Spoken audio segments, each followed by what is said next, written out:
Hi guys, welcome back to my YouTube channel. For those of you that don't know me, my name is Bahati, and today I'm going to be talking to you guys about the few different things that YouTube has taught me, from having less than 500 subscribers for like so long. I was at less than 500 for so long. Like literally, I don't think you guys understand how hard it is to make content, and that's what I'm going to be talking to you guys about today. The lessons that I've learned and what has helped me to get better since I've reached 500,000.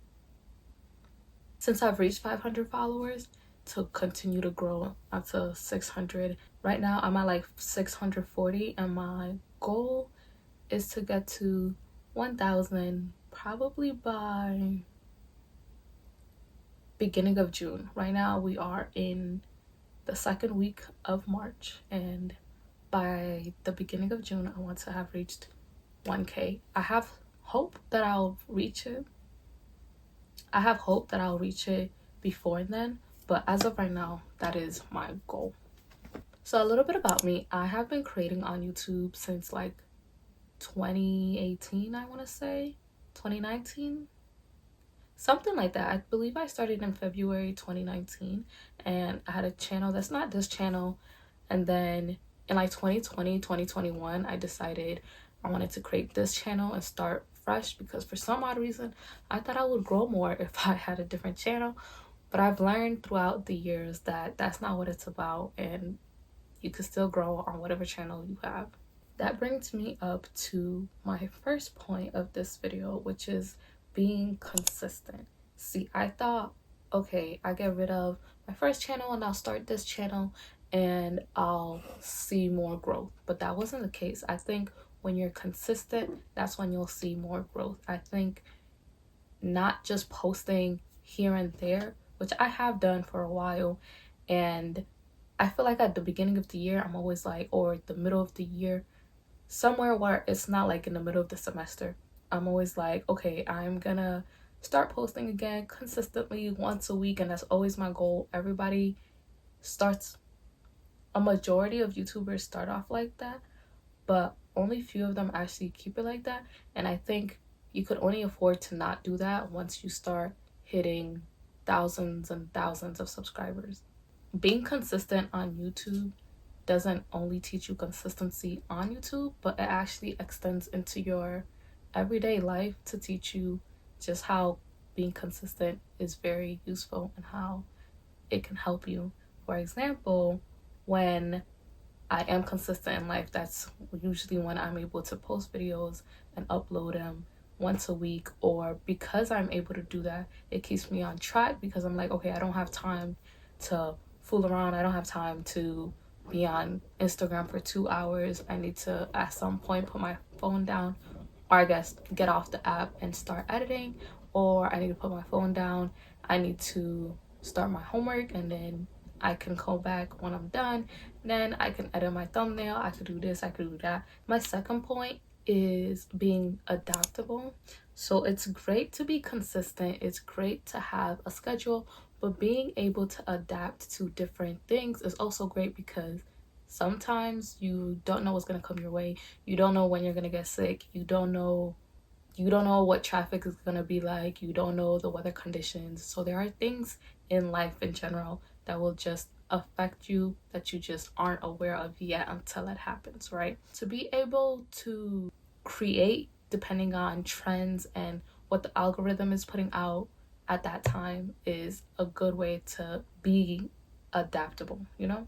For example, if I've been seeing a certain trend for months and months on end, and I'm suddenly like, oh, I want to try that, I got to keep in mind that that trend has been going on for months, and it's time for me to actually look into what's coming up, rather than being like, oh, okay, yeah, that, let me do that. Which is another thing about being on timely with YouTube. Like certain things you just can't post just because you want to post. Like if I wanted to post something about something that happened like 3 years ago, maybe if it was brought back into like some sort of light today, then it would work. But If not, then yeah. So sometimes you gotta be quick with it. And yeah, like I said, in life, certain things you just need to be able to move around, to be and maneuver around just in general. My third thing, and this is something I've been really trying to get into, is feedback on YouTube. I want you guys to literally comment to like a video. I would love to see you guys reposting, but like specifically to comment whether you like something, like engaging with my content. That is something that I'm trying to get more into. And the reason is because then you will see exactly what somebody is engaging more with. For example, after I had taken a break from YouTube for like nearly 6 months, I came back, and then one of my first videos I did was a week in the life, and I really enjoyed making that video. I love creating content, of course, which is why I'm here, even though like, yo, I still haven't reached 1,000 in years. But nonetheless, I loved creating that video. I loved putting it out. I put it out, and one of the feedbacks that I got for that video was to show more of what I was doing. So like during vlogs, of course, sometimes there are things that I don't show, and I'll just tell you I did this, I did that. Maybe I'm like, I don't know how to include it, or it wasn't interesting enough for me to put it in, or X, Y, and Z. So I didn't put certain things in the vlog, or maybe I didn't put enough of it in the vlog, and I'll put just a few clips. And one of the feedbacks that I got for that video was, oh, you should show more of what you're doing. And I was like, thank you, because like I actually do take in consideration what you guys are telling me, so that not only am I enjoying making the videos and the vlogs, but that you guys are also enjoying seeing them. As anything that you do in life, at least as anything that I do in life, I would like feedback in general, just to make sure I'm doing it correctly, I'm not doing anything wrong, and I can advance from there. Like, I don't want to go to work and then do my job wrong, because that will inconvenience me and I'll probably get fired. So that's kind of how I look at it when it comes to YouTube. I want to know what you guys like, so I could keep putting it out there for you guys to enjoy. Because when I find something I enjoy, I like to go back to that thing. If my favorite YouTuber suddenly stops doing something, then I won't watch them for a while. And that's like so true. Like, there's this girl that I had stopped watching for maybe 5 to 8 months, and then recently I got back to watching her just cause. Like, I don't even know exactly what it is, but something was feeling inconsistent in her blogs, I guess, to me, so I didn't feel like watching them. Fourth thing that YouTube has taught me, and about general life too, is just being authentic. I feel like so many people sometimes just try to be like other people, and I feel like that's just so boring. Like, bro, be yourself, you know? Like, it's nice for people to want to fit in, and I get that idea, but like, I also don't like when I feel like somebody is trying to be somebody or trying to do something that's not of them. So of course, authenticity, and I feel like people experience that a lot in my vlogs. I hope they do.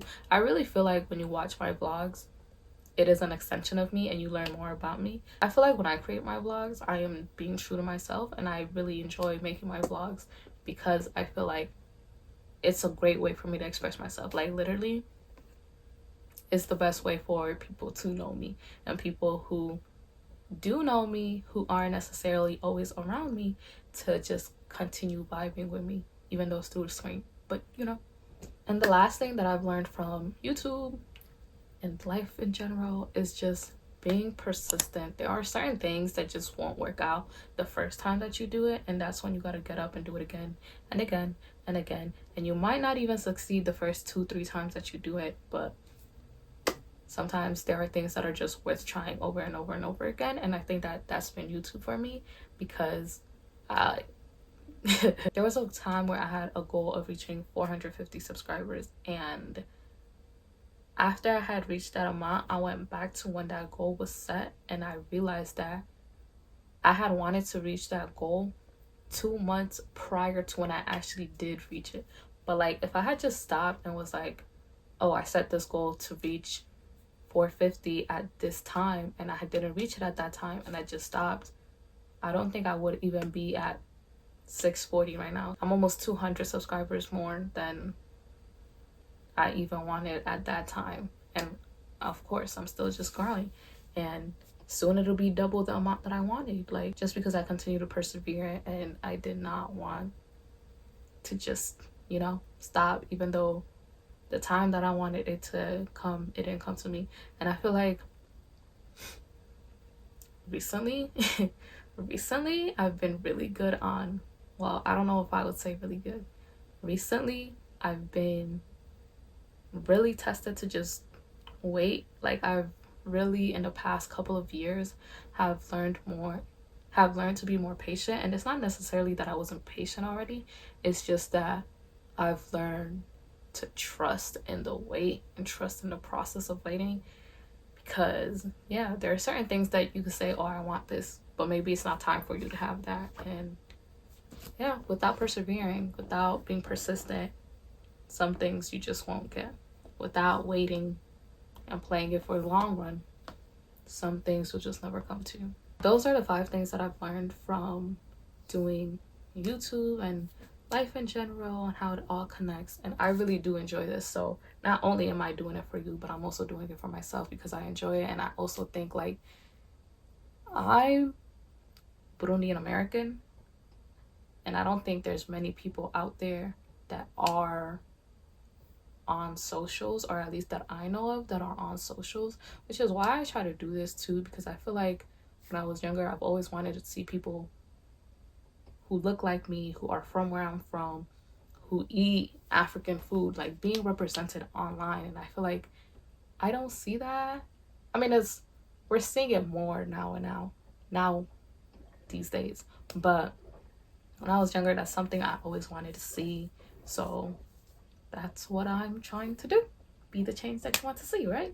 But thank you so much for watching. If you guys made it to the end of this video, please comment we up, because that's literally what this video is about going above and beyond where we already are. Or at least that's what I'm putting out there into the world. That's what I'm manifesting. That's what I'm speaking. But yeah, and if you guys haven't subscribed, of course subscribe, and I'll see you guys in my next video.